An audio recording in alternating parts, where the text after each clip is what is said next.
Hello, everybody, and welcome to this awesome class that we got. We're going to focus a lot on deal finding in this class, and where are the hidden gems and the discounted houses. We're going to unveil the secrets, right, and how to unearth some of these hidden gems for you.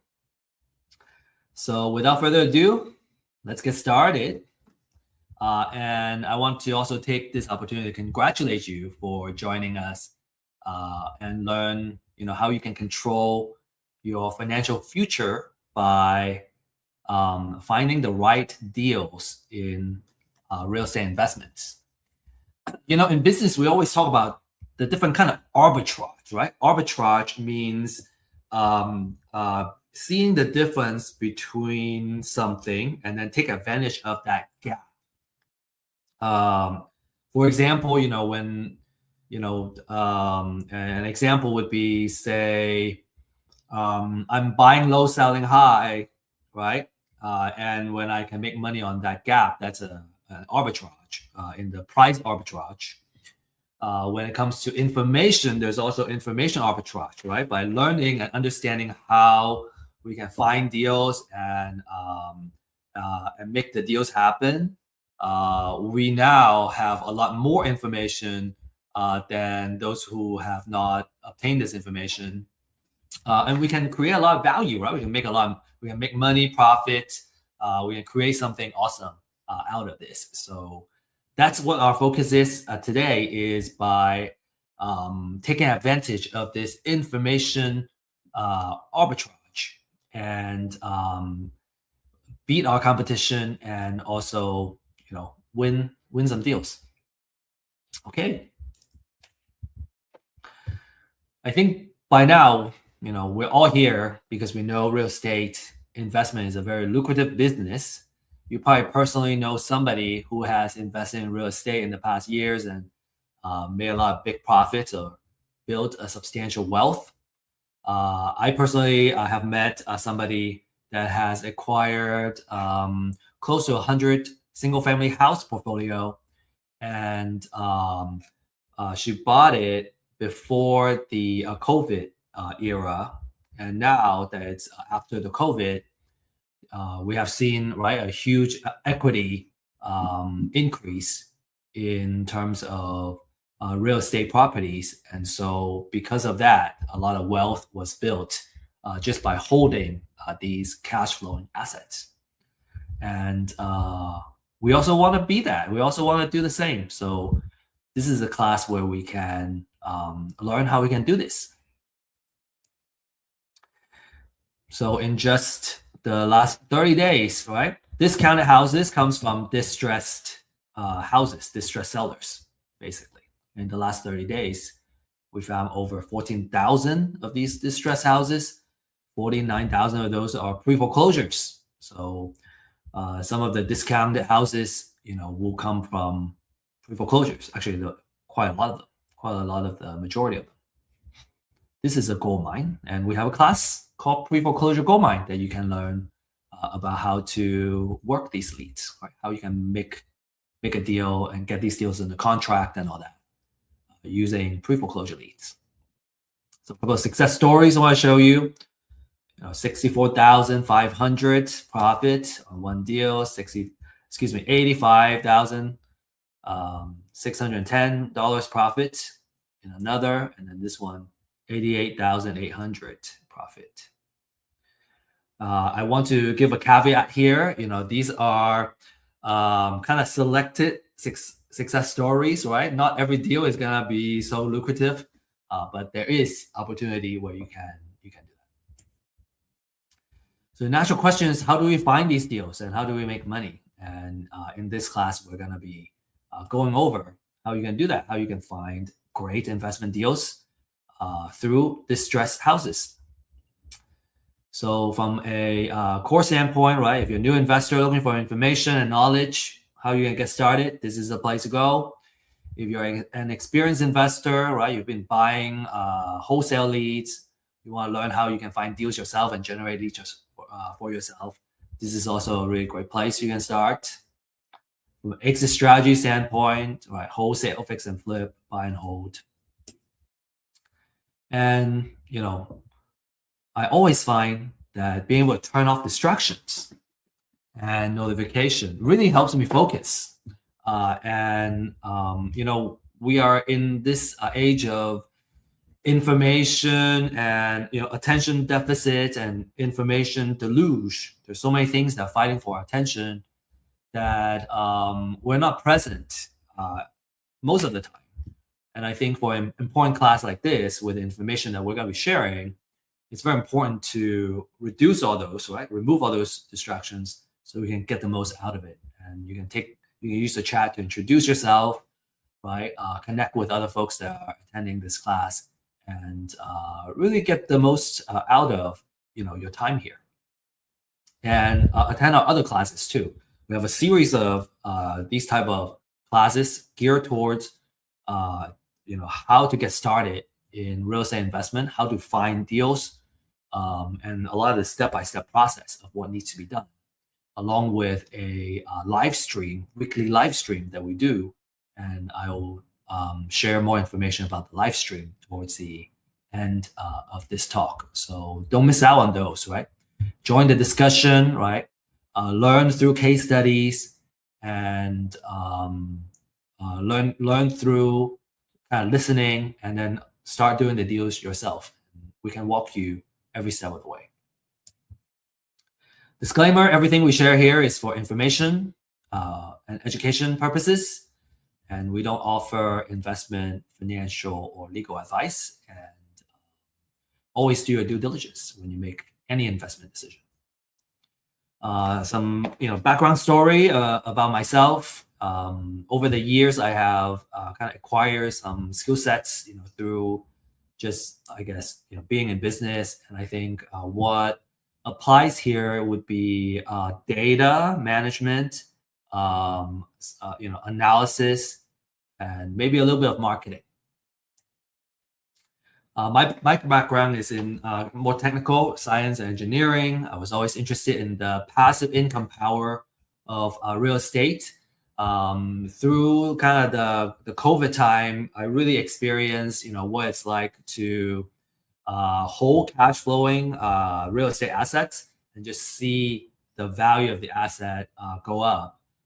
And so, a lot of the wealth got built that way, and it will continue to be built that way. So how do we hold more of these type of assets, and kind of ride the wave, so to speak? It can be very powerful. And the struggle, I think, and I think we see that too, is that number one, it's hard to find the information we need. Number two, it's hard to find good technology, apps, and all that to get started. And then it's hard to find folks that we can ask questions to, and mentors that we can go to whenever we have questions. And I personally had so many questions every single step of the way. Whatever the next step is, I had so many questions. I had to ask. I needed to find someone who can answer all those questions. And so just want to stress the importance of having mentors and coaches and people who can answer these questions, or someone who's in the same journey, and being able to help.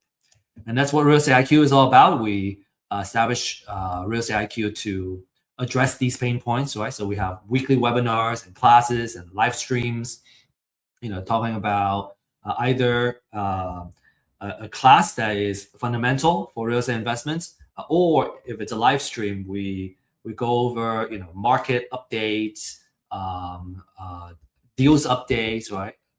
Underwriting of certain deals and case studies and all that, so we can kind of learn through real cases. And then we have obviously the distress seller data and the community that you can leverage to make deals. So I hope you're excited, because we're getting started and really talk about the details of the deal finding. Okay, so we have two two things, right? Main topics today. One is how do we make money? And we'll talk about the different business models. And the second topic is where we can find these hidden discounted houses. And again, it's about finding the distress. Money is in the deal. So how do we find the deal? If we can find the deal, we can always make a profit. So business models. Okay. So people talk about exit strategy. We call it business models because that's how we can make money out of each. So there are three main business models that we'll go over today. There are some advanced ones too, which we are not going to go over. Maybe we'll go over that in our Dealmakers live stream or our office hours. And it will be kind of case-to-case basis. Okay, but let's talk about the basic ones, right? Like this is the fundamental stuff. So there are three business models. The main one, the first one is buy and hold. For buy and hold, you buy the property and you rent it out for monthly cash flow. This business requires the most capital. We have two big dollar signs because you need to put down some cash in order to hold the property. And as the property continues to cash flow, right, pays for everything, you get some operating profit, cash every month. And then also there's opportunity for equity growth and all that. Okay, it's buy and hold is a wealth generator, and we'll go over that in detail a little bit down the road. Okay, fix and flip. In fix and flip, you buy a property that's undervalued. Usually either it's it is an ugly house. I think that's a nice way to say it. Either it's ugly house, something that has a lot of maintenance that has been deferred. Or just something that we want to really upgrade and kind of create that appreciation. And then you sell the finished house to a home buyer, right? A retail home buyer, someone who needs to live in a house that's move-in ready. You provide that. And this requires less personal capital because you can leverage, right? If you get a house in a good deal, you can usually get financing, and there are 100% financing lenders out there that can help you fund the purchase and the repair for the property. So you don't need as much personal capital, but you still need to have some level of skin in the game. And then for wholesale, you buy a undervalued property, and then you don't do anything. You may clean it up, very minimum thing.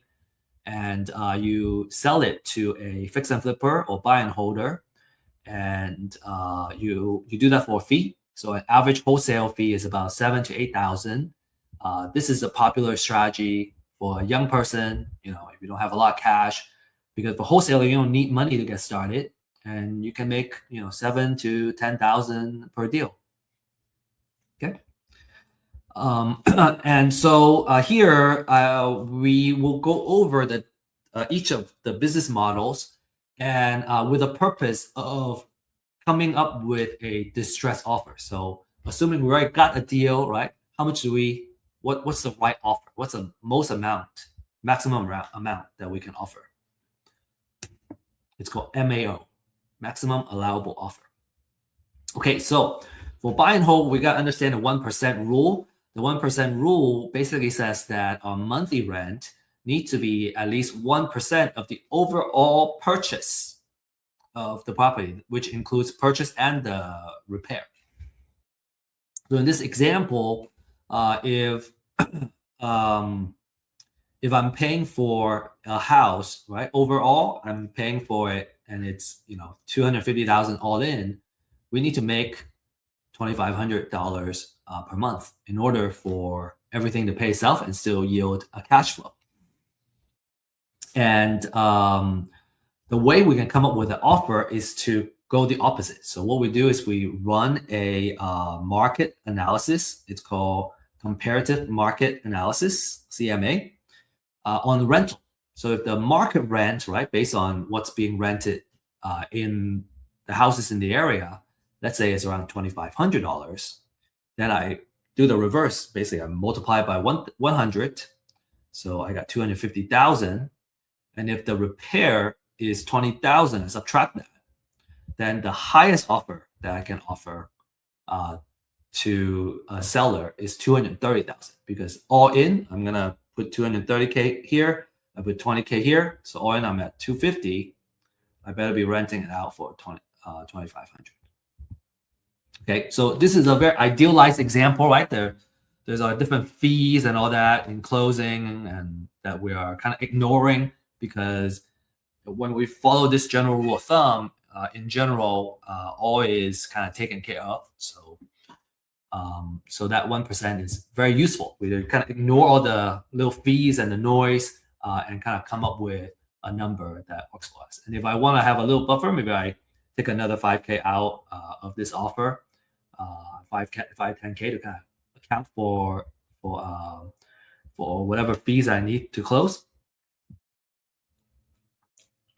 That's also acceptable. Now, of course, a lot of times I want to be give a high enough offer so that I can win the deal. So if I really want to win the deal, then I want to put up the highest offer that I can. Okay, so some of you may be wondering, okay, so that 1%, a monthly rent, okay, 2,500, okay, makes sense, but where does it go, right? So these are some things. 2,500, a lot of that goes to the mortgage. You got to pay taxes, insurance, there's HOA and maintenance. And if you have a property manager, you'll probably also need to include the property management fees as well. And then when you subtract all that, having that 1%, make sure that you have a decent cash flow for every house. So if you kind of, as a landlord, right, this is how, let's say, one house, we make, say 500, right? Let's take off that 75. Every month we make $500 a month. If we have 10 of these, every month we'll make 5,000, which is 60,000 a year. And if we have 20 houses, right, that's 10,000, which is pretty good way to make income. And most of it is passive.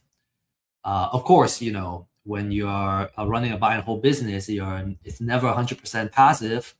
But if you're kind of looking at a way to kind of replace your income, it wouldn't take, it's not a full-time job to manage.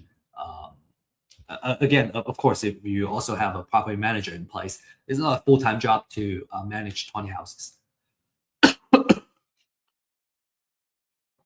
And for buy and hold, you are in the landlord business. This means that you're going to be working with a property manager, right, or directly with the tenant. And your attention is going to be on, number one, getting a place lease at all times, generating cash flow. And you always want to pay attention to your tenant quality and vacancy. So those are the things that can eat up your profit. If you have a low quality tenant, they're late on payments, they don't pay, they trash the place, right? That's going to affect your investment.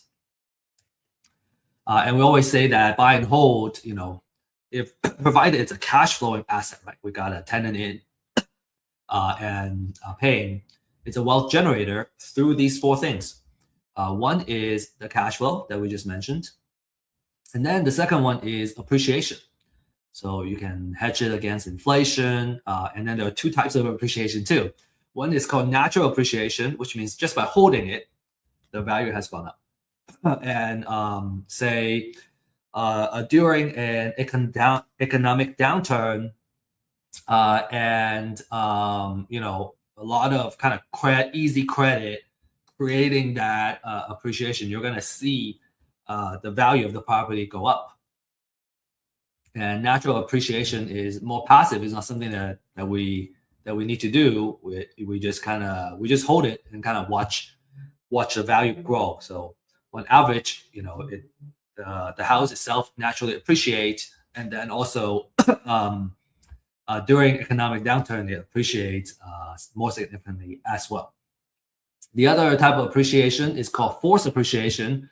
That means we go in there, we fix up the house, and now the house in a much better shape, and now it's also worth more. So we force the property to appreciate in value.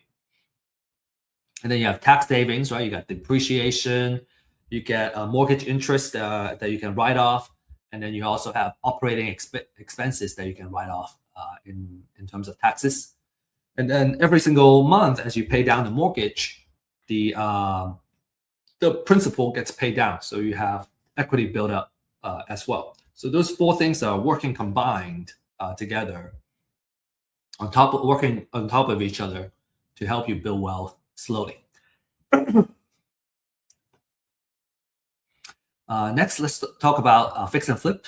For fix and flip, we pay attention to the 70% rule. Okay, so let's talk about how we can apply to it. The 70% rule means that we should only pay 70% of the after repair value of the property. So let's say a house, we run the after repair value. And how do we do that? We usually will also need to run a CMA, a comparative market analysis, to see what the houses around the area are selling for and come up with the kind of estimate. So in this case, let's say it's 500,000, then 70% of that is 350. So 350 minus, say in this case, the repair budget is 70,000. Subtracting that, that's $280,000. That's my maximum allowable offer. So that means, we buy it, we fix it up, and at most we are at 70 cents to $1. The other 30%, will go into holding costs, closing costs, and financing costs and all that. So we need that buffer. Okay, where's that 30%? I kind of vaguely mentioned it. So here it is, in text. So in this case, that 30% is 150K. And these are just some idealized example, right? There's closing costs. When I acquire it, there's closing. When I sell it, there's also closing, okay? And then during the time of the rehab, I also have to be paying for holding costs and maintenance and all that.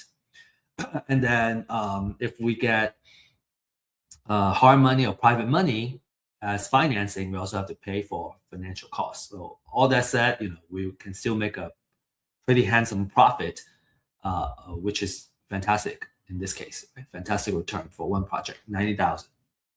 For fix and flip business, you're basically in the construction business, right?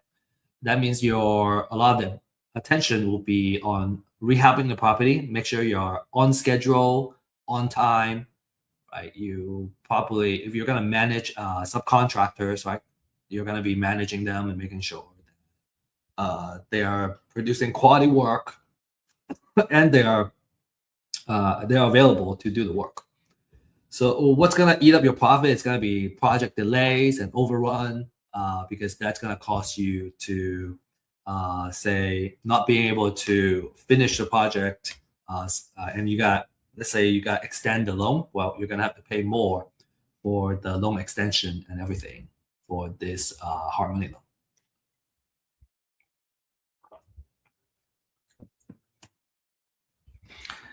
For wholesale, your target market, right? Your buyers are investors. So what you want to do is, number one, you buy the distressed property and then you sell it to an investor. We were just saying that wholesale is a very popular business model for investors because when you're just starting out, you don't need a lot of capital to get started, right? You just need to put in a lot of effort in the marketing side. And what you need is to invest in your marketing, right? Get really good at closing, acquiring the deals, and you make your wholesale fees by selling to an investor, kind of taking care of the acquisition side for them.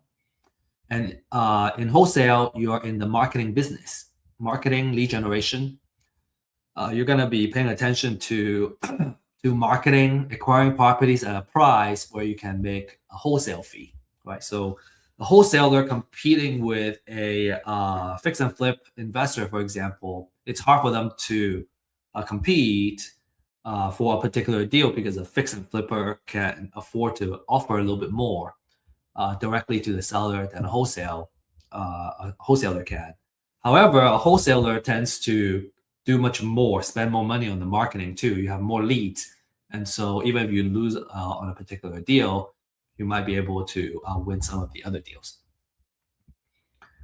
A lot of the investors usually they start out buying deals from wholesalers, and then over time, as they gain more experience and on how to I guess talk to distressed sellers and all that, they choose to do their own marketing and acquire the properties for themselves. And this can be a good strategy if you want to have control of your deal flow. When you're counting on someone else to bring in the deal, your pipeline is harder to control. If you want to kind of control your own pipeline and your deal flow, that's certainly something to consider. And then you can also pick and choose the best deals, and then you can wholesale to the rest of the other investors. In this case, right, if you're gonna do some of that, right, while you have your personal fix and flip business, is that you are starting a small wholesaling operation, and you're choosing to invest in your marketing operation in order to achieve that. All right, so as a wholesaler, how do I make offer, right? What's the offer I can make? So here's an example. So in the last example for buy and hold investor, if I want to make my $10,000 wholesale fee instead of $230K, I want to offer $220K. And then I can, when I offer it here, then I sell it to a buy and hold investor for $230K, then I can make my wholesale fee of $10,000. And for selling to a fix and flip, well, I can put my wholesale fee here. In this case, I choose to want to make $20,000. Then my distress offer is $260. So you can put it under contract for $260. I can sell it to a fix and flipper and make $20,000. So to recap, for buy and hold, you need the most capital to get started because you need the money to hold it. Now, one thing that you could do is to do a BRRRR. So you buy a house that needs to get fixed up. You fix it up, and then you refinance, and that allows you to have less money in the deal, less equity. So that's also something that a lot of people do too after a couple of deals. In general, you're in the landlord business. Now, again, when you do BRRRR, then you are doing two. You're doing the construction and the landlord. Fix and flip, you're in the construction business. You're going to be focusing on the rehab project, make sure it goes well, and then you can sell the finished product at the aftermarket value. And then if you're in wholesale, then you're in the marketing business. You're going to be talking about marketing to distressed sellers, acquiring the property at a good price, managing your marketing pipeline, and lead generation, and making that wholesale fee. Okay, next, now this is our kind of like keynote topic, right? This is the secrets of finding the distressed houses. That's how you get the discounted houses. This is the most exciting segment. Now, if you're an experienced investor, you know that the money is made when you acquire a deal at a good price. And the secret of acquiring great deals, right, is through distressed sellers. And that's the power of live data. I want to introduce the topic of live data. And live data is basically a signal in life, right? Something that is happening to a person's life. And life is happening every day, right? We live through life. We have our life journey, and there are different phases in our life that changes our lives. So we're kind of looking for that life-changing data, okay? And kind of on a macro level, life happens every day. New babies are born every day. Some people die every day. Some people get married, right? And some people get divorced, and some people get in financial issue, right? They get laid off or whatnot, right? And they can't pay their mortgage. So if we can monitor these live data, then we would know sometimes we can predict, sometimes we just know because of that trigger that they're distressed because these are life-changing events. If if you have gone through, or if you reflect in your own life and the different type of life-changing events like moving to another city, um, getting married, right, having kids, and all that, you would likely agree that they're so powerful, right? When your life happens, we just have to deal with it. All we can do is kind of play catch up, enjoy life, but you have to kind of deal with it. And so anybody that comes with us to help us solve our problems and our pain points, we highly appreciate that. And so imagine that, as a marketer, right, we have access to the life signals. And when somebody, got married, a lot of times they need to upsize, right? If especially if they have kids, they have more people in the family, they got to upsize. When they get divorced, very likely they're going to end up selling the house. When a loved one dies, they're going to inherit the house. Maybe they want to keep the house, maybe they don't. And so by being able to stay on top of this kind of life data, we can utilize it as marketers to offer solutions to them.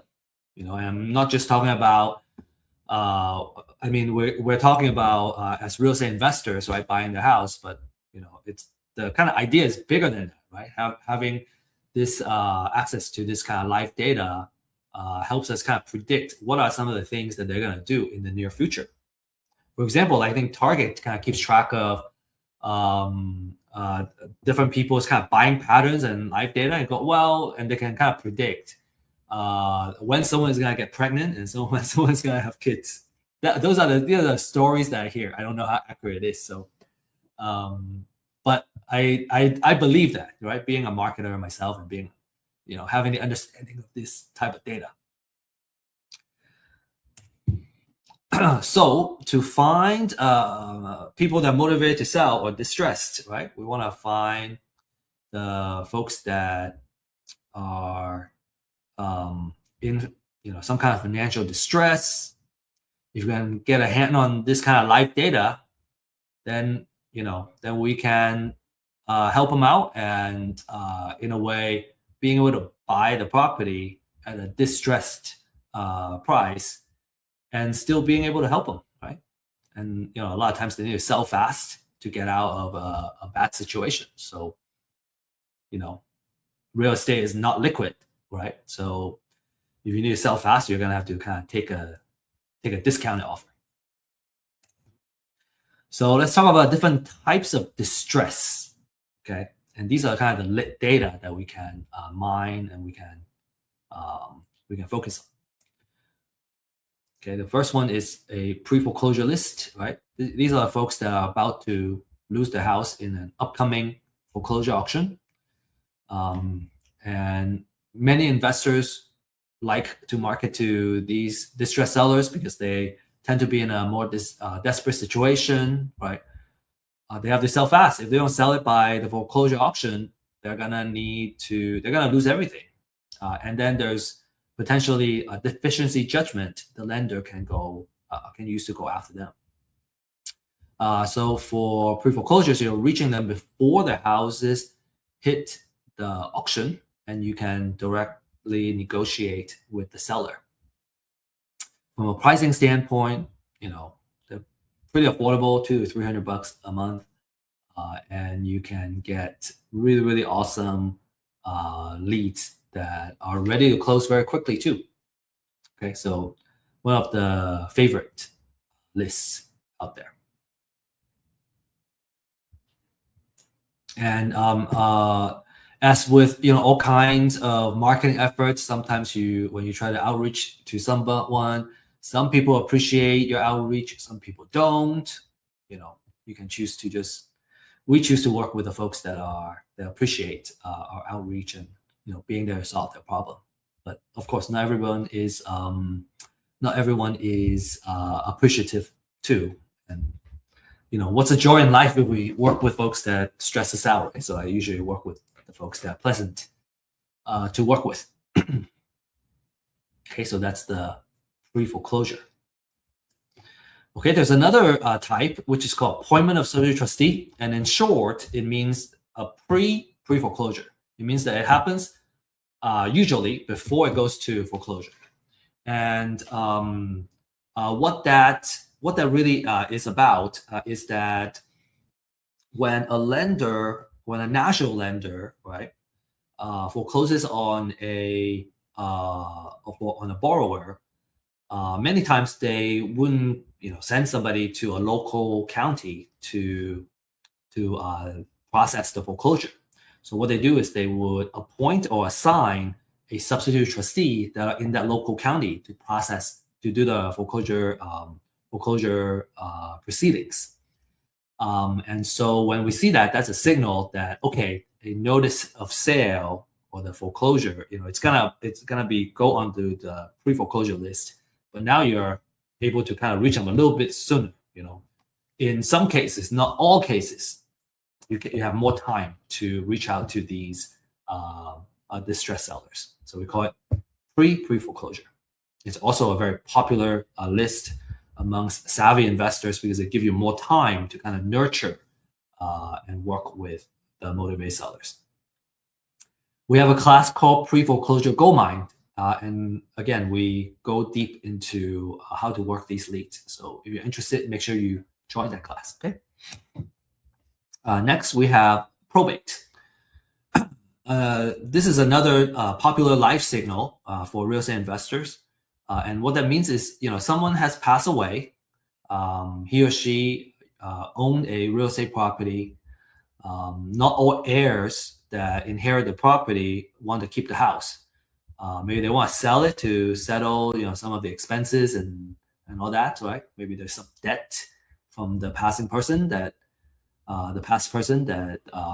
needs to get settled. The estate needs to sell, or maybe it's just you can keep them, but it's a headache to keep it to upkeep. Not everybody wants to be a landlord, and so upkeep and maintenance, right? Not everybody is interested in dealing with that. And experienced investors love probate because they're extremely lucrative, right? Typically, when a person dies, they have already paid off the property, or there's a big equity on those properties, and so you can offer a cash offer, and everybody can win. And because they're so lucrative, the leads are also very expensive. They're usually about $3 per lead. Okay, and then another major type is eviction, right? These are tire landlords. There are two types that you can take advantage of. One is a professional landlord. This is somebody who owns a portfolio of properties. They have been building it for years and holding it for years. They have kind of built a lot of wealth with it too, but now they're ready to just sell and retire. And this is a fantastic situation because you get all that, the entire portfolio, and your problem is going to be, okay, how do I sell this portfolio of deals, which is a good problem to have. Maybe we can help you with that too. We have a lot of investors in our community. And the second type, which is more common, and actually a Zillow report just stated that there has been a way uptick in accidental landlords. These are the folks that maybe they buy another house, right? Because of life change, they need a bigger house or a smaller house, and now they have the old house, and now they are, they decided to lease out, but now they have eviction, right? The tenant stopped paying, and they have to evict them. That's a bad taste in the mouth. They don't want to do this anymore. They want to sell. So we can take the problem off their hands. They're motivated. Divorce, we deal with this a lot. Maybe the court has ordered the seller to sell. Maybe you need to have cash to kind of pay off the ex, And that's also a expensive list, about $3 per lead. Okay, then we have taxes, right? In the beginning, the person owes, they're delinquent in paying for the property taxes, and then after a certain amount of time passed, then the county decides to put it into a tax foreclosure, and so you owe property taxes. So those are also very motivated sellers. Depending on, right, if it's tax foreclosure, they are very desperate. Delinquent taxes, sometimes the amount is not very high. So we usually filter out the ones that have higher delinquent tax amount. Moving on, there are also code violations, right? A couple of ones that we look for are tall grass, exposed roof, or unsafe type of violation. The city has this information, and they have their own codes. A lot of the codes are very similar across different cities. The distress is that they can't keep it up, and so that's something we would love to market to as well. And then there are liens. They owe money either to the IRS, Uncle Sam, or they owe a mechanics lien, right? They owe a contractor, or there's a hospital lien, which means they owe the hospital some medical bills.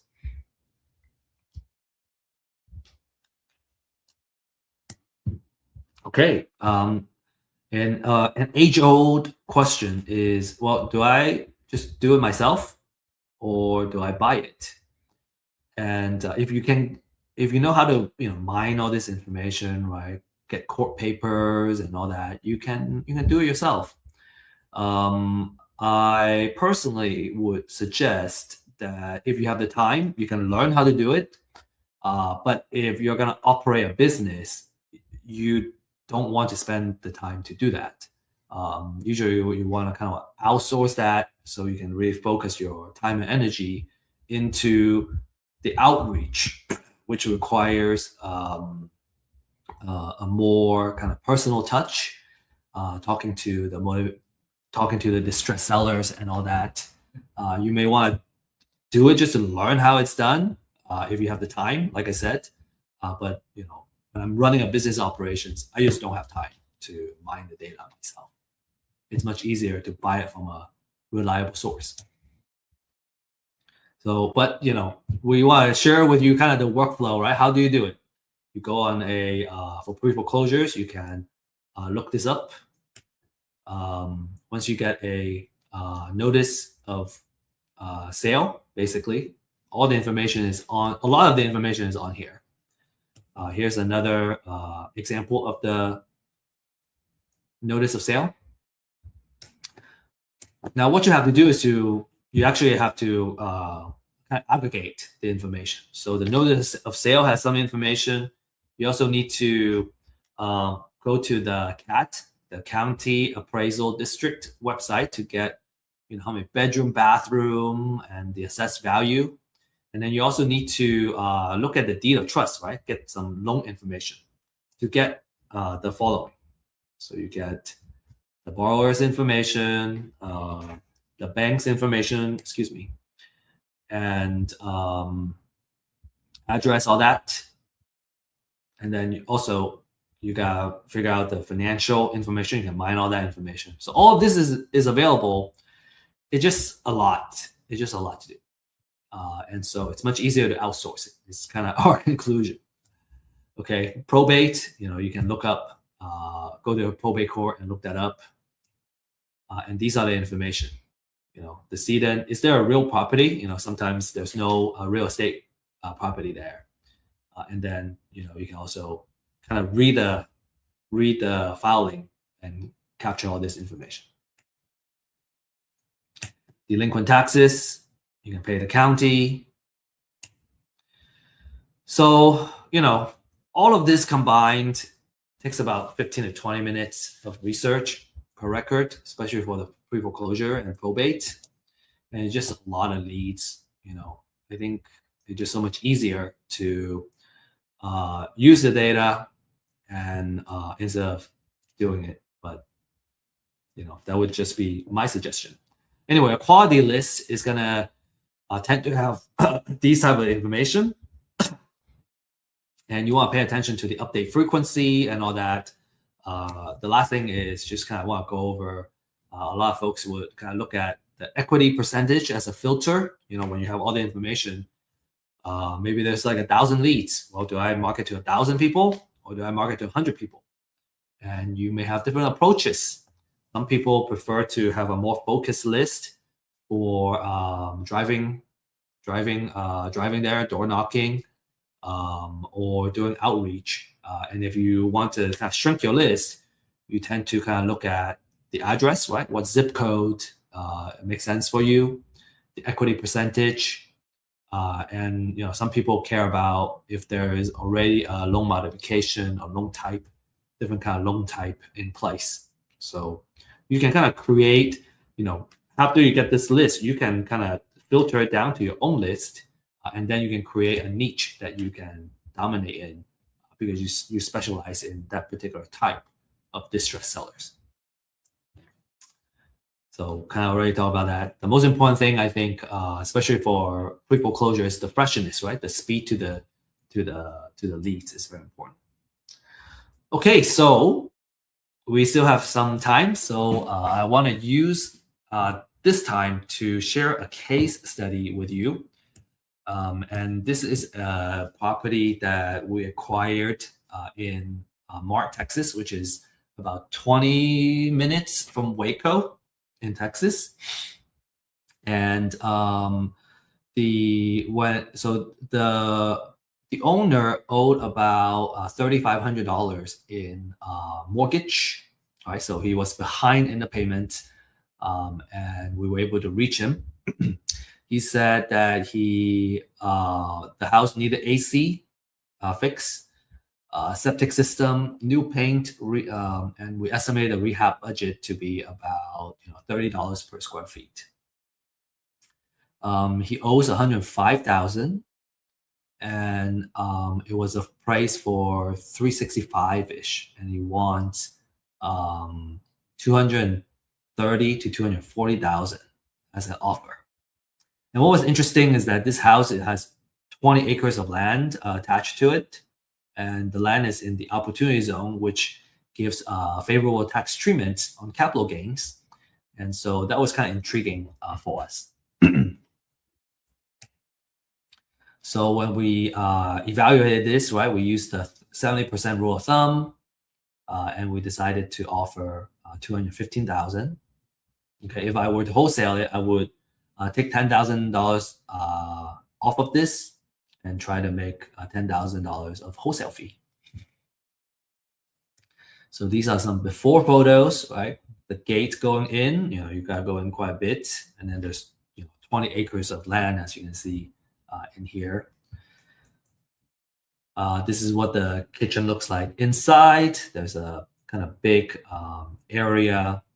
I don't know if I would call it an island, but this area is kind of dividing the kitchen from the rest of the living room. And then we have some photos of the bathrooms, bedrooms. Okay, and then we started, we acquired the property, and then we started improving it. So phase one is called a demo. So we rip everything off. You're gonna see a lot of activities and a big change, right? You're ripping off the carpet, you're ripping off everything. Okay, so that's what these looks like. And then phase two, started working on the outside, and the inside already got ripped off. Everything got ripped out, and we painted the interior. First coat or first two coats of paint. And then in here, you can kind of see like there was a addition that the original owner added here, but it was very low ceiling. It wasn't built to code. And at first we thought, okay, maybe we can use the additional square footage, but it turned out to be too expensive to bring it back up to code. So the decision after that was to remove it and change the entryway into a window. So that's what we're seeing here. And then, in the middle of the kind of bathroom. Okay, this is during. So here, the addition got removed out here, and we added a window. And you can see the gate has been painted. So now it's looking nice and pretty. Things are starting to come together in phase 2. We decided to rebuild the kitchen cabinet, and that increased our rehab cost. But we thought that that makes sense because of the quality of the rehab that we're going to be the price point we're going to be selling it at. Needs to have a nicer kitchen cabinet. Okay, this is the bathroom, kind of almost done. Bedrooms, and then here, this is phase 3. We're almost done here. So you can see we added an island with a sink here, but now the kitchen and kind of the living area is all right. It's much more open, and the entire space is just like it looks huge and very comfortable. You can see the kitchen cabinets. Okay, and here we got countertop installed now. Bathroom, So it's looking like a really, really nice house, especially with the exterior paint on the outside. The kitchen is also looking great. And then here you can see we added some shelves in the kitchen. So, this photo is almost done. A really nice butcher block countertop. These are some photos of the bathroom, also looking really great. So all in all, financial wise, we leverage hard money and private money to acquire the property. And kind of next step is either sell it at 500K or refi. And I think kind of now what we're looking at is what if we sell the house with 3-4 acres of land, and then we keep the rest of the acreage, and because of the opportunities zone, and do more out of it. Okay, so I hope that's an exciting a case study here for you. Just kind of the whole way, right? Not just how to find deals, but what we decided to do. Always find these kind of transformation really, really interesting. So I hope you enjoyed it too. So to recap, we talk about how you can make money in each of the main business models, right? Buy and hold, fix and flip, wholesale. The different types of distressed sellers that you can reach out to and where to find them. We also went through a case study of like kind of how exactly we found that distressed seller, the type of distressed seller it was, and then acquiring the house and actually, improving on the house. So, by now you're probably asking, okay, how do I get started? Okay, if I want to kind of start going, well, this is what you should do. Number one is you need to get a pre-foreclosure list. The more research, the better. You can also ask for other type of lists, but we recommend the pre-foreclosure because there are so many foreclosures that are happening. We're seeing a trend of more foreclosures happening as well nationally. So you can get first-hand data, right? Freshest data available, and on the market, we're talking about $200-$300 easy on a monthly basis every metro, and we are offering this very disruptive pricing that's not gonna last for a very long time. And so you can scan this QR code to schedule a time and sign up for it. But the data is not enough. You kind of need someone who can walk you through what needs to be done. So you want to find a mentor, coach. We have a deal accelerator program. If you're interested in getting someone to hold you accountable and help you form the right habits, right, to really find success. And there are also other coaching programs that we will recommend as well. And then when it comes to houses that we're about to acquire and we need to do more due diligence, a title search may make sense. We also offer this title search as well. Between 40 to 75 per property, depending on how many properties you have. Okay, so a lot of successful clients, right? Jordan got 2 deals in his first month. And this is a really cool way to kind of demonstrate, right? The deals, first deal he made 55,000, second deal 5,000, but I would be happy with 5,000 on the deal too.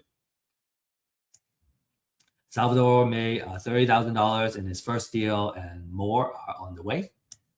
And Ismail has kind of created a machine on creating consistent transactions, and the last 10 transactions he made $80,000. So if you want to be one of them, you can, again, scan this QR code and ask for a consultation. And we'll show you what the data looks like. And then you should also attend our Deal Makers live stream, which is this QR code, where you can learn about the most recent deals that we've been working on. We have deals updates. We have the underwriting, right? Some leads that we've been working on, how we underwrite and how we decide to come up with the offer. There's also market updates, right? So you can stay on top of the current trends, and that may or may not affect the direction of your investments. And then we also share wealth building techniques, which is, I think, what we're here for. Is real estate investment is a vehicle for us to build wealth and creating that long-term security. So we like going over that. I talked about an office hours. So how do you access that? I don't have the QR code here, but what you can do is to scan in this QR code.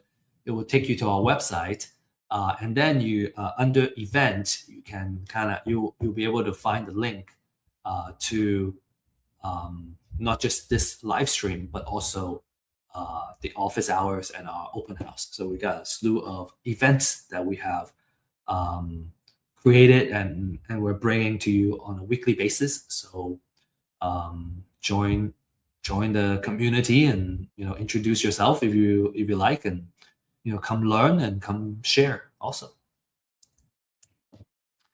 Now, with that said, that's what I have prepared for you today. I hope you enjoyed the talk. I certainly really enjoyed being here. And thank you, and best of luck, and happy investing.